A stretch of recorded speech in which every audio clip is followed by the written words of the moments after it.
అబ్రాహాము భార్య అయిన శారాకు చాలా కాలం పిల్లలు లేరు.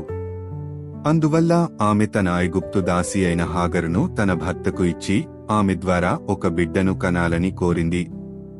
హాగరు గర్భవతి అయినప్పుడు ఆమె తన యజమానురాలైన శారాను చిన్నచూపు చూడటం మొదలుపెట్టింది. దీనికి శారాకు కోపం వచ్చి హాగరును కఠినంగా హింసించింది. ఆ బాధను తట్టుకోలేక హాగరు అరణ్యంలోకి పారిపోయింది. అక్కడ ఆమె ఒంటరిగా ఒక నీటి ఊట దగ్గర ఏడుస్తుండగా ఒక దేవదూత ఆమెకు కనిపించి, హాగరు, భయపడకు, దేవుడు నీ వేదనను చూశాడు. నువ్వు తిరిగి వెళ్ళు. నీకు ఒక కుమారుడు పుడతాడు. అతనికి ఇష్మాయేలు అని పేరు పెట్టు. ఇష్మాయేలుకు దేవుడు విన్నాడు అని అర్థం వస్తుందని, అతను ఒక గొప్ప జాతికి తండ్రి అవుతాడని చెప్పింది.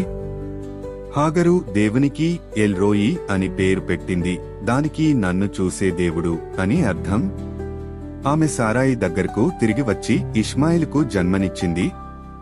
కొన్ని సంవత్సరాల తర్వాత శారా ఒత్తిడి వలన అబ్రాహాము హాగరును మరియు ఆమె కుమారుడైన ఇష్మాయేలును కొంచెం రొట్టె, నీళ్లు ఇచ్చి అరణ్యంలోకి పంపించివేశాడు.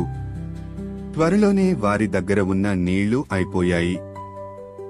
తన కొడుకు దాహంతో చనిపోవడం చూడలేక హాగరు అతన్ని ఒక పొద కింద పడుకోబెట్టి దూరంగా వెళ్లి గట్టిగా ఏడ్వడం మొదలుపెట్టింది. ఆమె నిస్సహాయ స్థితిలో ఉన్నప్పుడు దేవుడు ఆ బాలుడి ఏడుపు విని ఆకాశం నుండి హాగరుతో మాట్లాడాడు. భయపడకు, లేచి నీ కుమారుడిని పైకి లేపు. నేను అతనిని ఒక గొప్ప జనాంగముగా చేస్తాను. వెంటనే దేవుడు ఆమె కళ్ళు తెరిచాడు. ఆమెకు దగ్గరలోనే ఒక నీటి బావి కనిపించింది. ఆమె పరిగెత్తుకెళ్లి నీళ్లు తెచ్చి తన కొడుకు ప్రాణాన్ని కాపాడింది. హాగరు మరియు ఇష్మాయేలు పారాన్ అడవిలో స్థిరపడ్డారు. అక్కడ ఇష్మాయేలు పెరిగి గొప్ప విలుకాడు అయ్యాడు.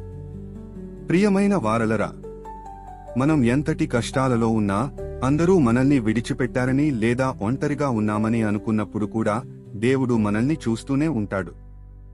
ఆయన మన కన్నీళ్లను, మన హృదయ వేదనను గమనిస్తాడు. మనం నిరాశతో కృంగిపోయినప్పుడు ఆయన మనకు సహాయం చేసి ఊహించని మార్గాన్ని చూపిస్తాడు. దేవుడు ఎల్లప్పుడూ మన మొర వింటాడు. ఆమెన్.